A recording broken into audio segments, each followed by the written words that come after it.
अस्सलाम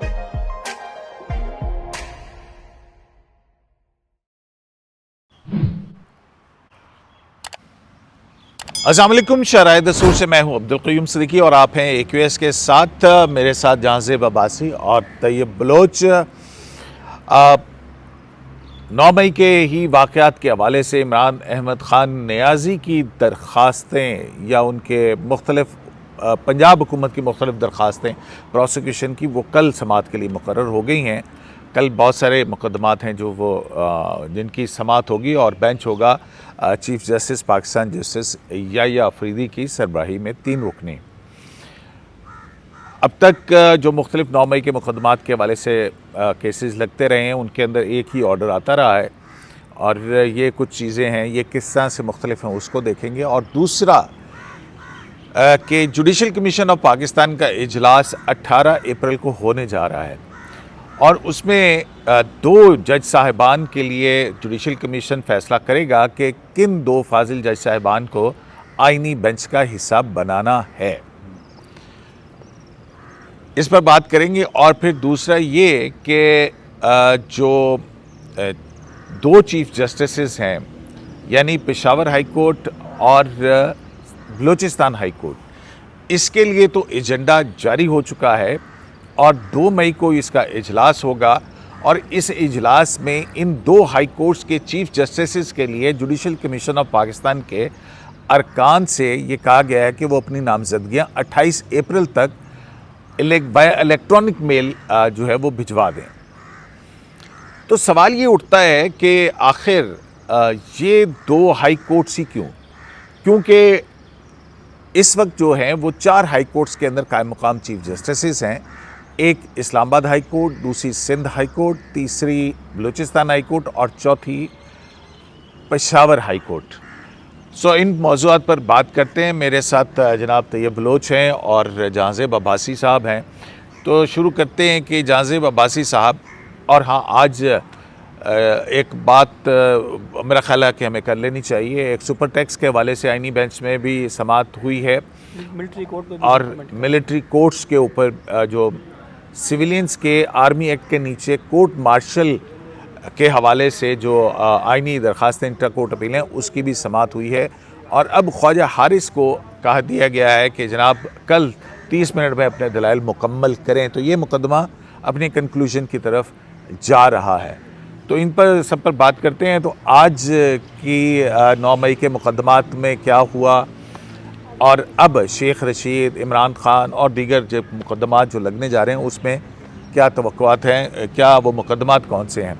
तो जहांज़ेब अब्बासी साहब, ज़रा आज हमें आप आगाह करें, आज क्या हुआ सुप्रीम कोर्ट ऑफ पाकिस्तान में? पहले तो चीफ जस्टिस याह्या अफरीदी साहब की सरबराही में जो 3 रुकनी रेगुलर बेंच है उसके सामने 9 मई के आज भी दर्जनों जो प्रोसिक्यूशन की ज़मानतें मनसूखी की दरख्वास्तें थीं उनके ऊपर समाअत हुई। इस पे बाबर अवान साहब एक नामजद मुल्ज़िम की तरफ से पेश हुए। बड़े लंबे चौड़े आर्गूमेंट्स किए उन्होंने जो कि गैर मुतलका थे और वो गैर मुतलका इसलिए थे कि एक तो उन्होंने कहा जी कि जो ट्रायल चल रहे हैं ये मियाँ वाली से सरगोदा बहुत लंबा फासला है, तो ये कचहरी जो मियाँ वाली की है वहाँ पे ही ट्रायल चलाया जा सकता है। तो याह्या अफरीदी साहब ने कहा है कि ये रेगुलेट हम नहीं कर सकते, ये या तो मुतलका ट्रायल कोर्ट कर सकती है या जो जज हैं ऊपर के क्या कहते हैं उसको मॉनिटरिंग जज गालबन जो होते हैं जो हाई कोर्ट्स में एडमिनिस्ट्रेटिव जज ये वो देख सकते हैं। फिर उन्होंने कहा जी कि ये FIR क्वैश कर दें। उन्होंने कहा जी क्वैशमेंट ऑफ FIR का फोरम अलग है। फिर उसके बाद ये बात कही गई कि जी 4 महीनों में ट्रायल मुकम्मल नहीं हो सकेंगे।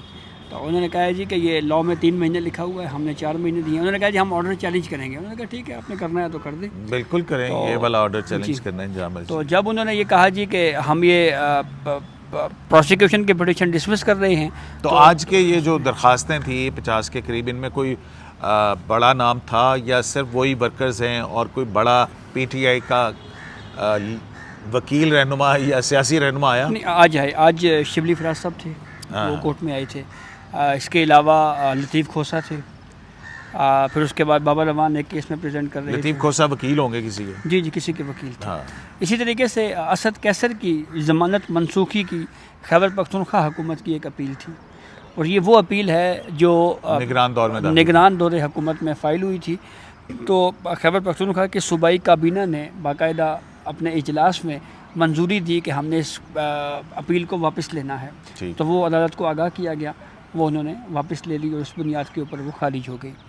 तो ये तो हो गया जो सुप्रीम तो कोर्ट ये का वही रेगुलर- तरीक़ाकार है ना जो कि पीटीआई की तरफ से कहा जा रहा है कि अगर हुकूमत मुज़ाकरात चाहती है तो वो जो परसू करना छोड़ दे मुकदमात को, और वो इसी किस्म की ही जी। एक्ट मुतवक्का कर रहे हैं ना कि जिससे कि CBMs हो। जी। अच्छा, उसके बाद मज़ीद क्या हुआ? मज़ीद बस केसेस जो है उसको फिर आज कल के लिए अब कुछ केसेस वही मज़ीद ऑर्डर आ की- रहा है चलता कि जी, 4 जी, महीने जी, के अंदर जी, ट्रायल जी, जी। मुकम्मल करें। और ये इसको- अभी अच्छा ऑर्डर अभी आज जारी हुआ नहीं है। हाँ। अभी सिर्फ थ्रू मीडिया जो है ये पता चल रहा है। अभी जब ये सारे केसेस कंक्लूड हो जाएंगे तो ये पूरा ऑर्डर आएगा। जो कार्रवाई रिपोर्ट हो रही है, जो हो रही है, जी, जी, वो जी, उसके जी। अंदर वो बल्कि आज तो चीफ जस्टिस अय्याज फरीद साहब ने एक और बात भी कर दी। उन्होंने कहा है कि हम कट ऑफ डेट भी लिखेंगे। कि कितने अरसे के अंदर ये 9 मई के मुकदमात के नहीं ट्रायल नहीं, कोर्ट 4 महीने तो हो गए, लेकिन वो 4 महीने पूरे कब हो रहे हैं वो डेट क्या है। हाँ। उन्होंने कहा है कि हम अपने ऑर्डर में वो डेट भी मेंशन कर देंगे ठीक कि है। ये फलां डेट है। फर्स्ट करें डेट हो गई 20, तो ये 20 डेट है फलां महीने की। हाँ, इस साल आज इस वक्त तक- आज से 4 महीने के बाद जो जी, तारीख बनती जी है उसमें। बिल्कुल बिल्कुल। ठीक तो ये हो गया। इस तरह से ये ऑर्डर जो है वो दिया जाएगा इसका। हाँ, तो अच्छा, अपना तैयब बलोच साहब, कल बड़े मुकदमात, कल कुछ शेख रशीद का भी है, इमरान अहमद खान न्याजी साहब का भी है, और कौन कौन से हैं जनाब? फवाद चौधरी का फवाद भी है। चौधरी का भी है, सनम जावेद का है। सनम जावेद का है। तो कल तो काफ़ी रौनक होगी सुप्रीम कोर्ट ऑफ कल पाकिस्तान। काफ़ी रौनक होगी और उसमें मेन चीज़ जो है ये जो यहाँ पे लगे हुए हैं मोस्टली केसेस, ये GHQ रावलपिंडी पे जो हमला केस है वो मैटर है बेसिकली। शेख रशीद और उसमें बानी कुछ PTI जिस्मानी का, रिमांड के हवाले से बानी PTI के भी जी हैं। जी, बानी PTI का जो है वो जिस्मानी रिमांड मतलूब था गवर्नमेंट ऑफ पंजाब को, या प्रोसिक्यूशन जो टीम है उसको, उसके लिए उन्होंने जो है वो शायद नहीं दिया गया था, तो वो उन्होंने यहाँ पे चैलेंज किया हुआ है।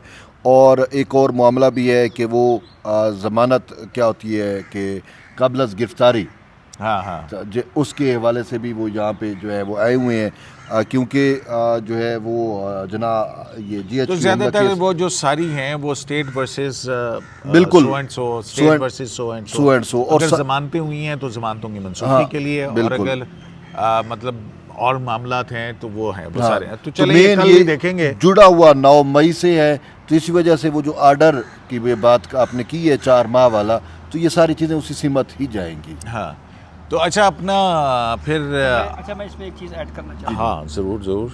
जो कल इमरान खान के केसेस हैं, 12 अब दरखास्तें ऐसी हैं जो प्रोसिक्यूशन ने फ़ाइल की हैं जो फ़िज़िकल रिमांड के हसूल के लिए हैं। उसमें टाइटल देख के मुझे लग रहा है कि ये फ़िज़िकल रिमांड की हैं। इसी तरीके से प्री अरेस्ट बेल की जो एप्लीकेशंस हैं जो रिस्टोर करने के हवाले से, वो भी जो है वो समात के लिए मुकर्रर हैं। तो ये काफ़ी ज़्यादा जो ये लेकिन हैं सारी applications हैं, प्रोसिक्यूशन की। प्रोसिक्यूशन की हैं, और ये हैं सारी 9 मई के से मुतल्लिका मुतल्लिका ही। ही। शहरियार अफरीदी की भी है इसमें, फिर इसी तरीके से फवाद चौधरी की है, सनम जावेद की है। तो ये काफ़ी सारे केसेस जो है वो फिक्स किए गए। फिक्स किए गए हैं। तो अपना तैयब बलोच साहब, आईनी बेंच के लिए 2 जज साहिबान, और हाँ, वो बड़ी ख़बर तो हम उससे वो गए कि अभी अली बाकर नजफी साहब जो हैं, जिनको सुप्रीम कोर्ट का जज तकर्रुर करने की जुडिशल कमीशन ने मंजूरी दी थी, उनका नोटिफिकेशन हो गया है बतौर जज ऑफ द सुप्रीम कोर्ट। सदर ने अब आइन के आर्टिकल 177 रेड विद 175 जो है वो उनकी तकर्री का नोटिफिकेशन जारी कर दिया, और उनकी मुद्दत मुलाजमत या मुद्दत ओहदा बतौर जज ऑफ द सुप्रीम कोर्ट उनका हल्फ लेने की के दिन से शुरू होगी। कल तो शायद हल्फ भी हो जाए, मुमकिना तौर के ऊपर इम्कान यही है।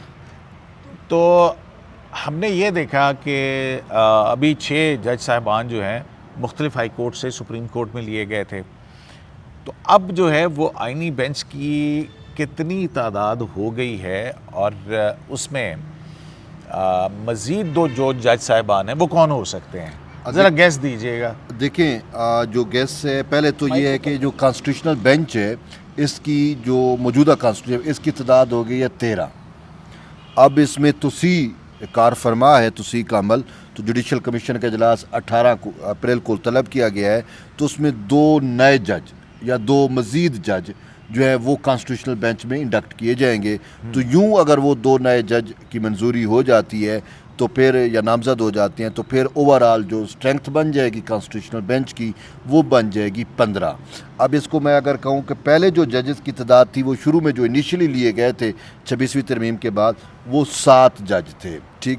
अच्छा, उसमें अमीनुद्दीन खान साहब थे, जस्टिस जमाल खान साहब थे, justice Mohammad Ali Mazhar, justice Ayesha Malik, justice Hasan Azhar Rizvi, justice Musarrat Hilali और जस्टिस नईम अफ़गान, ये 7 जज थे। फिर इसमें वो मिलिट्री कोर्ट वाला मामला जो है वो ज़ेर बहस था, वो लगाया जाना था। तो उसमें जस्टिस आयशा मलिक ने ये कहा कि मैं सुन चुकी हूँ, राय दे चुकी हूँ, हाँ, तो यूँ जस्टिस आयशा मलिक की जगह पे फिर जस्टिस शाहिद बिलाल को भी शामिल किया गया कि इस बेंच के लिए। तो यूँ जस्टिस शाहिद बिलाल समेत इनकी तादाद हो गई 8। फिर जो नए जज जब सुप्रीम कोर्ट में जजेस की स्ट्रेंथ बढ़ी और नए जज अपॉइंट हुए, तो फिर जो नए जज अपॉइंट हुए उनमें जस्टिस हाशिम खान काकड़ है, जस्टिस सलाउद्दीन पंवर है, जस्टिस शकील अहमद है, जस्टिस आमिर फ़रूक है और जस्टिस इश्तियाक अहमद है। तो इनकी इंडक्शन से ये टोटल ओवरऑल हो गए 13। अब जब 18 को 2 नए जजेस आएंगे तो 15 होंगे। अब आते हैं आपके सवाल पे कि गेस्ट वर्क करें। अब रेगुलर जजेस की जो तादाद बन रही है, जो रेगुलर जजेस हैं वो भी मैं आपको बता देता हूँ, इसमें से फिर गेस्ट करना है ना। जी हाँ, बिल्कुल उन्हीं में से आएंगे। अब justice chief justice Yahya Khan Afridi साहब है, जस्टिस अपने आपके महबूब जस्टिस मंसूर अली शाह साहब है, स्मैश सैयद मंसूर अली शाह, और जस्टिस मुनीब अख्तर साहब है, जस्टिस अकील अब्बासी साहब है, जस्टिस शाहिद वहीद है, जस्टिस अतर मिनल्ला, जस्टिस शफी सदीकी, जस्टिस इरफान सादत और जस्टिस शहजाद अहमद। ये हो गए रेगुलर जजेस। और ये तादाद कितनी है? और ये तादाद है 1 2 3 4 5 6 7 8 ऑलमोस्ट 9 बन रही है, ठीक है, 9 है, ठीक है ना। अब इन 9 में से होगा, अच्छा 13 एक तरफ है और 9 एक तरफ, 9 एक तरफ, 9 रेगुलर है, 13 कॉन्स्टिट्यूशन हो गए। मतलब एक आज़ाद ग्रुप है और एक हाँ, तो बहरहाल हम ख्याल आज़ाद ग्रुप जस्टिस मंसूर अली शाह की सरबराही में सुप्रीम कोर्ट। अच्छा, तो अभी जो है ना जस्टिस अली बाकर नजफी का नोटिफिकेशन जैसे कि आपने कहा हो गया है, तो वो कल या परसों हलफ ले लेंगे, तो वो भी 18 से पहले वो सुप्रीम कोर्ट के जज होंगे। तो इस वजह से हम अली बाकर नजफी साहब को भी इसमें रख रहे हैं, ठीक है, 10 हो गए। अब इनमें से 2 जज आप कह रहे हैं कि चूज़ करने हैं, तो मेरा तो गेस्ट वर्क जो है वो ये है, अपना ही रखिएगा कैसे। हाँ, मैं अपना ब्लॉग में आपने किया, ठीक है। चीफ साहब ने तो नहीं हो गए, मंसूर अली शाह साहब, मुनीब अख्तर साहब, अतर मिनल्ला साहब, ये तो इनकी तो दरीना खैश, आज़ाद ग्रुप, इनकी दरीना खैश रही है। मंसूर अली शाह साहब ने शिकायत भी की है कि यार कॉन्स्टिट्यूशनल बेंच में भी शामिल नहीं किया, तो ये तो नहीं होंगे, ठीक है, ये 3 जज तो नहीं होंगे, ठीक है। अच्छा, शाहिद वहीद साहब बच रहे हैं, शहजाद अहमद, इरफान सादत, इनमें भी मुझे कोई जज नहीं लग रहा। उसके बाद जो है वो जस्टिस शफी सदीकी है और जस्टिस अकील अब्बासी है। अब जस्टिस अकील अब्बासी को जब मैं देखता हूँ तो ये वो जो मंसूर अली शाह साहब की ने कस्टम एक्ट वाले कस्टम एक्ट में अपने ही चीफ जस्टिस अपनी नजर अब्बास के खिलाफ और वो अपनी सुप्रीम कोर्ट को तौहीन अदालत का मुर्तकब करार दे दिया था, ठीक है ना। तो ये उनके हमनवा थे, तो ये भी इस वजह से भी मुझे ये भी नहीं लगते। तो मेरा जो गेस्ट वर्क है वो जस्टिस शफी सदीकी जो सिंध से आए हैं और जस्टिस जो हलफ लेंगे जस्टिस बाकर नजफी साहब, मेरा गेस्ट वर्क ये है जो मैं समझ रहा हूँ कि ये दोनों तैयब का गेस्ट वर्क ये आ गया। तैयब ने बड़ी जो है वो तफसील से आपको बता दिया आईनी बेंच कौन सा है, रेगुलर बेंचेस कौन से हैं, उसके अंदर रेगुलर में जो आज़ाद जजेस हैं, पहले हम ख्याल जज साहिबान हुआ करते थे ना, तो हम ख्याल आज़ाद जज जो हैं तो आज़ाद ग्रुप, हम कानून से आज़ाद है, आज़ाद ग्रुप, ठीक है। तो ये जो इनका गेस्ट वर्क है जी, तो आप भी कुछ इनके साथ मुत्तफिक नज़र आते हैं? एक तो अली बाकर नजफी साहब की हद तक तो मैं इनसे, हाँ, ये तो पास प्रैक्टिस ये रही ना कि जितने 6 के 6 आए उनमें से 5 जो हैं वो आईनी बेंच के अंदर आ गए। दूसरे का सदीकी साहब मैंने अपने तौर पे वर्किंग काफ़ी की है, लेकिन मुझे कोई एग्जैक्ट नाम नहीं पता चला। लेकिन एक चीज़ मैं आपको बताऊं, जस्टिस अतर मिनल्ला की डिस्कशन होनी है कि उनको शामिल किया जाए, होते हैं नहीं होते इसका नहीं पता, लेकिन डिस्कशन होनी है। वो तो गालिबन सभी की गालिबन होगी। वो पहले भी एक देखे ना, एक, वो एक तो- स्टेज के ऊपर जस्टिस अतर अच्छा, साहब का ये नाम नॉमिनेट आया हाँ है। हाँ, ये नॉमिनेट करेंगे अपना, कौन करेंगे, अपना अमीनुद्दीन खान साहब ही करेंगे ना। तो पीछे भी उन्होंने ही की थे नॉमिनेट, और फिर उस पर उन्होंने महल यूनानिमसली ये अक्सरियत राय से हो गया था वो अक्सरियत सारा। राय से। हाँ। तो जस्टिस अतर साहब की डिस्कशन जो है ना, वो मेरे ख्याल में होनी है। वोट उनको पढ़ते या नहीं पढ़ते ये मुझे नहीं पता बहरहाल, लेकिन इस पे जस्टिस जमाल साहब ने अब देखें ना, भी, क्योंकि गालिबन- जुडिशल कमीशन के अरकान जो हैं वो सारे ही देंगे ना अपने अपना, जी। कि कोई ना कोई नॉमिनेशन करेंगे उनमें से, और फिर अब, उसके बाद अक्सरियती राय से फैसला लेकिन होगा। सिद्दीकी साहब मेरे ज़राए कंफर्म कर रहे हैं कि असल जो नाम है, और वो खबर है बड़ी वैसे, और वो नाम आपके पास है। अच्छा, वो नाम हम बताते हैं, मेरे ख्याल में उससे उस नाम से पहले, क्योंकि वो खबर है बड़ी धमाका खेज किस्म की, तो मिलिट्री कोर्ट्स के ऊपर डिस्कशन मेरे ख्याल में कर ली जाए। अच्छा, करें, बताएं। मिलिट्री कोर्ट्स में आज कयूम सिद्दीकी साहब ये हुआ कि अच्छा, बड़ी इंटरेस्टिंग माइक जो है ना, ये अच्छा, अपने- मैं समझ काफ़ी जदीद माइक है, तो दूर से भी आवाज़ पकड़ लेता होगा। हाँ, लेकिन ज़्यादा क्लियर आएगी अगर आप इस तरह से रखेंगे ना। मिलिट्री कोर्ट्स में एक तो पहले ही आपकी वॉइस जो है वैसे कम आती है, कम आती है उसकी को पिच का मसला है, जी। हाँ, वो थोड़ा ऑडियो लेवल मेरा अपना ही थोड़ा डाउन है आपके खैर। वोकल कॉर्ड्स का मसला है आपके। तो जब जैसे ही 7 रुकनी बेंच कोर्ट रूम में आया, तो जस्टिस जमाल मंदोखेल साहब ने जस्टिस जो वजारत दिफा के वकील हैं ख्वाजा हारिस, उनसे ये कहा कि ख्वाजा साहब आपने 20 मिनट में दलाइल मुकम्मल कर। आर्गूमेंट्स मुकम्मल कर लेने हैं। ख्वाजा हारिस साहब ने कहा है कि मैं आज फिर जमाल मंदोखेल साहब से 30 मिनट सवाल किए। सुने ना तो उस पर वजारत दिफा के वकील ख्वाजा हारिस साहब ने कहा कि मैं आज आर्गूमेंट्स मुकम्मल करने की कोशिश करूँगा। अच्छा जी, अभी आर्गूमेंट उन्होंने शुरू नहीं किए थे, तो पहला सवाल जस्टिस मोहम्मद अली मदर साहब ने किया, फिर जस्टिस जमाल साहब, और फिर वो सवाल और जवाब का सिलसिला शुरू चला।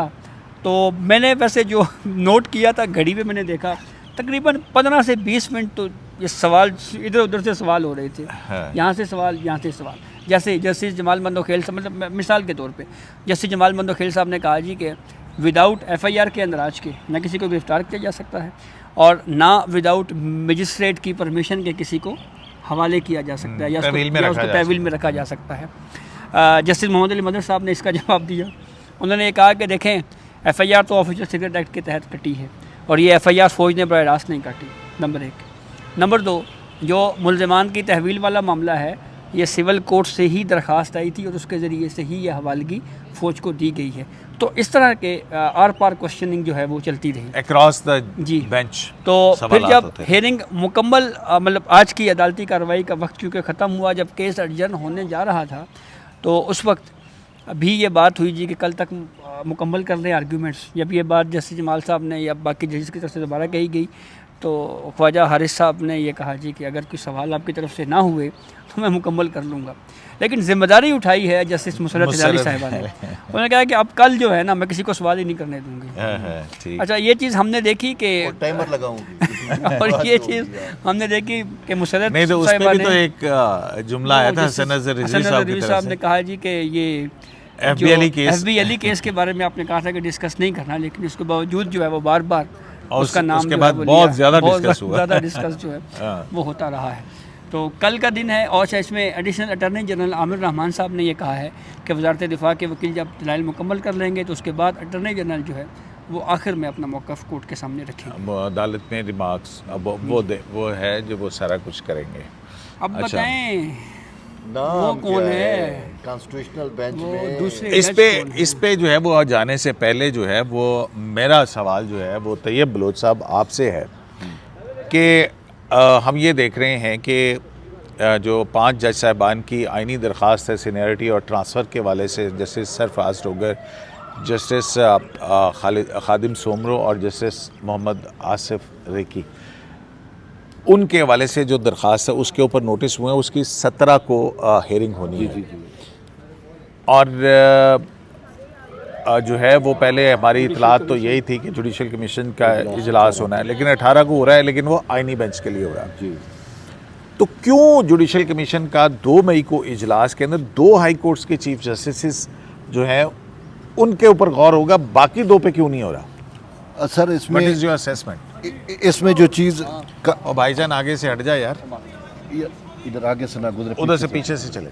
इसमें सर जो चीज़ है, मतलब जो मैं अंडरस्टैंड कर रहा हूँ, सिंध का तो मुझे इशू नहीं पता कि 2 मई के लिए जो इजलास हो रहा है उसमें पेशावर हाई कोर्ट है और उसमें दूसरी जो है वो बलूचिस्तान हाई कोर्ट है। अब आपने शुरू में बताया कि 4 हाई कोर्ट्स का में मुस्तकिल चीफ जस्टिस अपॉइंट होने हैं, तो इस्लामाबाद हाई कोर्ट और सिंध हाई कोर्ट रहती है। सिंध का तो आई एम नॉट श्योर कि क्या रीज़न हो सकती है, लेकिन जो इस्लामाबाद हाई कोर्ट की रीज़न मुझे ये समझ आ रही है कि शायद ये चीज़ प्रिवेल कर रही हो जजेस के माइंड में, या वो इस सोच में हूँ कि या जुडिशल कमीशन के मेंबरान कि क्यों ना पहले सीनियरिटी वाला इशू जो है वो जो बेंच बैठा है जस्टिस मोहम्मद अली मज़हर वाला, कि वो पहले तय कर ले, ताकि कोई स्टे ना हो, ताकि क्योंकि वो स्टे की दरखास्तों के ऊपर नोटिस भी हुए विद ऑल जस्ट एक्सेप्शंस। हाँ, को हेयरिंग होनी है। हाँ, तो ताकि कोई स्टे भी ना हो, वंस फॉर ऑल अगर वो डिसाइड हुआ होगा तो फिर हम जो भी मेंबर या जिनकी भी डिस्कशन होनी है उस पर किसी किस्म का कोई एतराज़ भी ना हो और कोई ये पॉइंट भी ना उठा सके, देखें जी आप तो इसको जो है वो मतलब चीफ जस्टिस लगा रहे हैं, लेकिन दूसरी साइड पे अभी तक सीनियरिटी का इशू हल तलब है, वो हल नहीं हुआ, तो तभी शायद इसको जो है वो अभी टाइम लाइन उसकी नहीं आई। 2 को तो ये होगा, लेकिन उसका ये है कि जब तक ये फैसला हतमी तौर पे नहीं हो सकता, ये कॉन्स्टिट्यूशनल बेंच वाला इन 5 जजेस की जो लेटरबाज जजेस हैं इनकी दरख्वास्त पे लेटरबाज और खतबाज सजना ने ये लेटरबाज तो जज साफ ज़ाहिर है यार, ये तो ना क्या करें, लेटर्स लिखते हैं जज साहिबा, तो वो लेटरबाज हो गया ना, जो लेटर लिखता है वो लेटरबाज होता है। तो वो तो लेटर तो बहुत सारे जज लिखते रहे हैं, मंसूर शाह साहब भी लिखते रहे हैं तो और मुनीब तो साहब भी मंसूर लिखते अली रहे शाह हैं, साहब को लोग काजी साहब लिखते रहे तो हैं। मंसूर अली शाह को जो अवाम ने नाम दिया वो चिट्ठी शाह का नाम पड़ गया था उनका, तो नहीं, मैं नहीं गलत कह रहा, बात है, नहीं। लेकिन जो नाम पड़े, बात ये कि खत लिखना उनका है, तो मैं ये कि लेटर वो मैं असल में अवाम को समझाने के लिए, स्मैश कहते हैं उनको, ये वो बड़ा ठीक है, वो सैयद मंसूर अली शाह। अच्छा अब हम 5 जजेस के नाम तो नहीं बता सकते, अवाम समझ जाते अच्छा ये वही जज है जिन्होंने खतूत लिखे थे, तो वो एक जर्नलिस्ट जो होता है वो सिंपल वे में बताता है ना, हाँ, ठीक तो वो है। सिंपल वे में नहीं, जब आपके जो ऑडियंस है वो बहुत पढ़े लिखे हैं, और कल भी एक कमेंट आया, मैंने ये मेलाफिडे, क्योंकि मेरी अंडरस्टैंडिंग जो है वो हम जिन लोगों से वकला से बात करते हैं वो मेलाफिडे का लफ्ज़ इस्तेमाल करते हैं, लेकिन वो हमारा एक नीचे कमेंट आया था, उन्होंने कहा कि जनाब जो ऑक्सफोर्ड डिक्शनरी है उसके अंदर ये मेलाफाइड है लफ्ज़, तो लेकिन देखते हैं ब्रिटिश एक्सेंट के और उसके, अच्छा, मैंने बहरहाल चेक नहीं किया। ठीक है, अब मेरा आपसे सवाल है, वो जो ऐसा आप कह रहे थे कि ये जजेस, रीजनिंग आ गई आपकी ना, हाँ, जजेस तो हम दरख्वास्त के बाद- आपके ख्याल में क्या कि क्यों 2 मई को रखा है और उसमें 2 हाई कोर्ट्स के चीफ जस्टिस को मुस्तकिल करने के लिए रखा है? ये सारी डिस्कशन हम एक्यूएस में कर चुके हैं। मिसाल के तौर पे हमने एक्यूएस में ये बात कही कि जजेस की पटिशन के ऊपर जब हेयरिंग होगी तो जजों के वकील की तरफ से ये इस्तदा की जा सकती है कि जुडिशल कमीशन का इजलास होने जा रहा है, तो आप एटलीस्ट यहाँ पे फ़ैसला होने तक या जुडिशल कमीशन को कहते हैं कि वो जरा इसके ऊपर कुछ ना करे। तो वो रिक्वेस्ट हुई भी और उसका नतीजा ये निकला कि वो 18 के बजाय वो 17 सीएम्स को मिली हो हैं गया। आपको नहीं, सीएम स्टे एप्लीकेशंस जो हैं वो जिसके ऊपर नोटिस हुए हैं? नंबर 1, नंबर 2 रजिस्ट्रार ऑफिस के एतराज़ात भी हैं हाँ, इन पटिशन्स के ऊपर, वो भी अभी दूर होने हैं। दूसरा फिर और यहाँ पे भी एक करेक्शन है, वो नासिर साहब का मुझे फ़ोन आया था, उन्होंने कहा अटर्नी जनरल ने कल एतराज़ नहीं किया था उसके ऊपर, ये रजिस्ट्रार ऑफिस के एतराज़ आते हैं, अटर्नी जनरल ने कुछ नहीं कहा था। अच्छा, एक तो ये हो गया, तो ये भी करेक्शन जी, जनाब। तो ये हमने डिस्कशन की और वो सारी चीज़ें उसमें डिस्कस हुई। दूसरा ये आपकी ही राय थी गालिबन कि ये भी मुमकिन है कि जुडिशल कमीशन ख़ुद से ये तय कर ले कि यार अभी हमें इस्लामाबाद हाई कोर्ट की हद तक कुछ नहीं करना चाहिए, बेंच हियरिंग कर रहा है तो थोड़ा उसको देख लेना चाहिए। इसलिए ये तो वही हो रहा है वैसे। वही हो रहा है, चलो ठीक है क्या? कौन है वो? नहीं, आपकी क्या राय है? किसके बारे में? आईनी बेंच में 2 जज साहबान जो इजाफा होगा वो कौन हो सकते हैं मैंने आपके आपको ख्याल बताया में? है ना सर, दूसरा मेरे पास नहीं है इन्फॉर्मेशन, लेकिन मैंने ये नाम ज़रूर आपको बताया है कि जस्टिस अतर साहब के नाम पर डिस्कशन बड़ी होनी है। ये मतलब मैं जो है ना आपको बता रहा हूँ, यूँ तो देखें नाम कौन है ये इसलिए कि साहब आपको अच्छा बता रहा हूँ। चलें, हाँ जी, एक चीज़ तो कॉमन आती है जब भी नॉमिनेशन होती है या नॉमिनेट किए जाने की कोशिश की जाती है कॉन्स्टिट्यूशन बेंच के लिए, तो एक राय तो आती है जजेस की जानिब से कि भाई वो तमाम जजेस को ही कॉन्स्टिट्यूशनल बेंच का हिस्सा होना चाहिए, ठीक है। वो तो 4 जज साहबान का मौक़िफ़ है ना मौक़िफ़ है, उसके तो ना। इस दफ़ा फिर भी उसको जैसे जमाल मंदोखेल साहब भी उसमें शामिल हो गए थे। ठीक है। तो अब आपने बताना है कि वो ये मेरे जो कुछ मेरी एनालिसिस है ठीक है और ये पर रखें ना आप जी। अपने पास, और कुछ जो है वो इन्फॉर्मेशन है। तो जो एनालिसिस है वो ये है कि जस्टिस बाकर नजफ़ी साहब की जो मुसलसल उनको chief justice Lahore high court की रेस से वो बाहर हुए, फिर दूसरी मरतबा सुप्रीम कोर्ट का जज बनाने के हवाले से वो हुए, लेकिन ही इज़ लकी इनफ कि फिर supreme judicial commission of Pakistan के जो 26वीं आईनी तरमीम के बाद हैयत और फिर उसके बाद जो रूल्स बने, उन रूल्स के अंदर रूल 15 सब 5 उसका एक प्रोविज़न डाली गई कि वो जुडिशल कमीशन को ये इख्तियार होगा कि 2/3 मेजॉरिटी से वो जो एक्सपंज कर सके या अपने फैसले के हवाले से उसको तब्दील कर सके, लेकिन वो 2/3 मेजॉरिटी से होगा। तो उसका फ़ायदा जो है, हालांकि दरख्वास्त जस्टिस शुजात अली ख़ान साहब ने डाली कि उनके हवाले से जो मुखालिफाना रिमार्क्स हैं, ऑब्जर्वेशंस हैं जुलाई 2024 की, वो हज़फ की जाएँ। और फिर इस रूल का फ़ायदा पहुँचा उनको भी इस हद तक कि वो हज़फ हो गए, और जस्टिस अली बाकर नजफ़ी को ये हुआ कि उनके ख़िलाफ़ जो ऑब्जर्वेशंस थी वो जो है वो भी हज़फ हो गई, लेकिन वो एक लकी चैप साबित हुए कि वो सुप्रीम कोर्ट ऑफ पाकिस्तान का जज 9-4 की अक्सरियत से बन गए, और इसमें पीटीआई और हुकूमत 1 पेज के ऊपर हमको नज़र आई, और इसमें जुडिशल साइड हमें दूसरी तरफ खड़ी नज़र आई। याया अफरीदी, जस्टिस मंसूर अली शाह, जस्टिस मुनीब अख्तर और जस्टिस जमाल मंदोखेल। हाँ, क्योंकि ये हज़फ करने का मामला भी जो है वो भी 9-4 की अक्सरियत से हुआ। उन्होंने कहा कि जी हम अपने लफ्ज़ क्यों चबा सकते हैं, ठीक है। तो ये बात हुई है। और जैसे शुजात अली ख़ान साहब के हवाले से हमारी इन्फॉर्मेशन के मुताबिक उनको कोई वोट नहीं मिला, ठीक हो गया, लेकिन आपके पास शायद उससे कोई मुख्तलिफ राय होगी। तो जनाब, और देखें हम कि हाई कोर्ट से जो 6 जज साहिबान आए उनमें से 5 जो हैं वो आइनी बेंच के अंदर आ गए। बिल्कुल ऐसा। तो अली बाकर नजफ़ी साहब की जो किस्मत का सितारा है वो शायद बहुत चमक रहा है, और वो जो है आइनी बेंच के अंदर उनका नाम आ सकता है, मतलब ये ज़राए के मुताबिक। लेकिन उसके साथ ही साथ जो दूसरे हैं, जैसे आपने शफ़ी सिद्दीकी साहब को उनके साथ किया, आपने इन्फॉर्मेशन दी कि जनाब जैसे अतर मिनल्ला जो हैं वो उसमें आएंगे, ठीक है, डिस्कशन होगी या नाम आएगा, ज़ाहिर है कोई भी हो सकता है। तो मेरी जो इन्फॉर्मेशन है उसके मुताबिक जो जस्टिस मंसूर अली शाह साहब के साथ जज साहब थे जिन्होंने चीफ जस्टिस और आइनी कमेटी के और जज साहिबान को तौहीन अदालत का मुर्तकब करार देने के वाले से दस्तखत किए हैं उन्होंने, वो हैं जनाब जस्टिस अकील अब्बासी जी। तो मेरी एनालिसिस इंफॉर्मेशन और उसके मुताबिक, क्योंकि जस्टिस शफ़ी सिद्दीकी जो हैं वो चीफ जस्टिस के साथ बेंच के अंदर बैठे हुए हैं, और जो हैं अपना अल्लाह भला करे आपका, तो अली बाकर नजफ़ी साहब और जस्टिस अकील अब्बासी आज़ाद ग्रुप के जो है उसमें से झुरमट में से निकल चुके हैं। अच्छा। और उनके ज़्यादा चांसेस हैं कि वो आइनी बेंच के अंदर आ जाएं। तो ये मेरी एनालिसिस। और वो बड़ी बात है, ये बड़ी बात है। अगर वो थोड़ी तारीफ भी सुन लेना। अच्छा नहीं, अगर वो आते हैं तो ये बड़ी बात है, क्योंकि नहीं, क्योंकि जिस तरीके से वो जस्टिस मंसूर अली शाह के हम नवा रहे हैं और जो चीज़ें रही हैं, तो तारीफ़ क्या, जो शख्स अच्छा काम करता है वो काबिल तारीफ़ होता है। और ये है कि अगर वो आइन और उसको अपने आइन कानून और अपने हलफ के पाबंद हो जाते हैं और ख़ुद को आज़ाद नहीं समझते तो वो काबिल तारीफ़ है। ठीक है।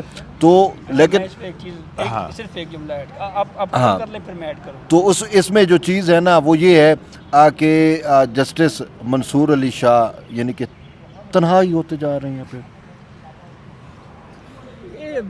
अगर अभी कुछ वक्त पहले अगर हम जाएं दोबारा वापस, तो कुछ जजेस ऐसे भी थे जो काजी फ़ाइज़ ईसा साहब के साथ थे, फिर वो जस्टिस मंसूर अली शाह साहब के साथ आए, फिर मखसूस नशिस्तों में वो 3 फिर वो आईनी बेंच की तरफ चले गए।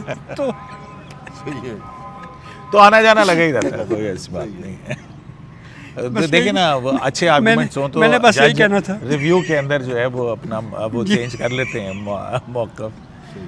तो अच्छा, ये जो आपने बात की ना, वो आपने जस्टिस मंसूर अली शाह साहब का जिक्र किया, फिर चीफ जस्टिस समेत आईनी बेंच के जजी साहिबान को तो इन्हें अदालत की तरफ जाते जाते वो उन्होंने यू टर्न लिया।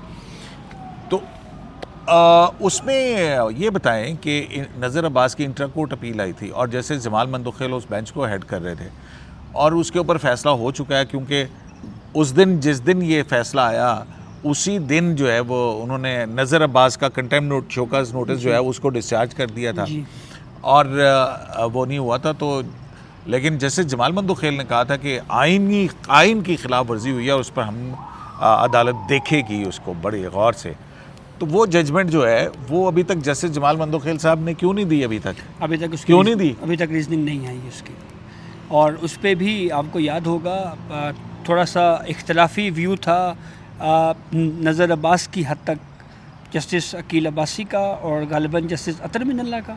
नहीं जस्टिस अकील अब्बासी और वो तो थे नहीं, वो तो बेंच में मंसूर शाह साहब अकील अब्बासी साहब थे। नहीं, इधर शाहिद वहीद जस्टिस, इधर हाँ जस्टिस शाहिद वहीद और अतर मिनल्ला साहब, उन्होंने कहा था कि डिसमिस हम इस पे जाएंगे क्योंकि ये कि वो उन्होंने हाँ वो शोकॉज नोटिस हो गया, हम इस हद तक अपने आप को रखेंगे, तो सिर्फ इस हद तक शाहिद वहीद साहब और अतर मिनल्ला साहब, जस्टिस अतर मिनल्ला साहब। तो उसकी रीजनिंग आप ठीक कह रहे हैं, अभी तक नहीं आई। इसी तरीके से फेडरल गवर्नमेंट ने ICA भी फाइल की हुई है, लेकिन उसके बाद ये ऐसा मुकदमा था कस्टम एक्ट का कि इसमें पहले तो उन्होंने कहा, हालांकि लीव ग्रांटिंग ऑर्डर था कि इंटरप्रिटेशन का मामला है जी, वो इग्नोर किया और फिर उसके बाद कंटेम्प्ट की प्रोसीडिंग नज़र अब्बास पे शुरू हुई और नज़र अब्बास तो बस बहाना था, असल तो 26वीं आईनी तरमीम निशाना थी ना। तो उसके बाद फिर वो निशाना बनते बनते चीफ जस्टिस कंटेम्प्ट तक पहुँच गया, लेकिन इस पे नोटिस जारी करने पे उसके बाद फिर ये इसको स्प्लिट हुआ, ठीक है, स्प्लिट हुआ, एक इंटर कोर्ट अपील आई शोकॉज नोटिस के खिलाफ और जो मामला था वो आईनी बेंच को चला गया और आईनी बेंच में भी जस्टिस मोहम्मद अली मजहर साहब का एडिशनल कंकरेंट नोट आया हुआ है उसके ऊपर और उसके बाद से भी उसकी अभी हेयरिंग दोबारा नहीं हुई है क्योंकि उसी में हुकूमत ने ICA भी डाली है। तो जनाब मेरा ख्याल आप कंक्लूड करें, काफ़ी लंबा चौड़ा आपने व्लॉग कर दिया, लोग कहते हैं कि आप इतना लंबा व्लॉग क्यों करते हैं तैयब साहब। जो है जनाब ये बहुत सारी खबरें थी और बहुत सारे ख़बरों के एनालिसिस और अपना फीडबैक जो है वो हमें ज़रूर दीजिएगा। शराय दस्तूर से AQS लाइव से अब्दुल क़य्यूम सिद्दीकी को और जानज़ेब अब्बासी और तैयब बलोच को इजाज़त दीजिए। अल्लाह निगहबान।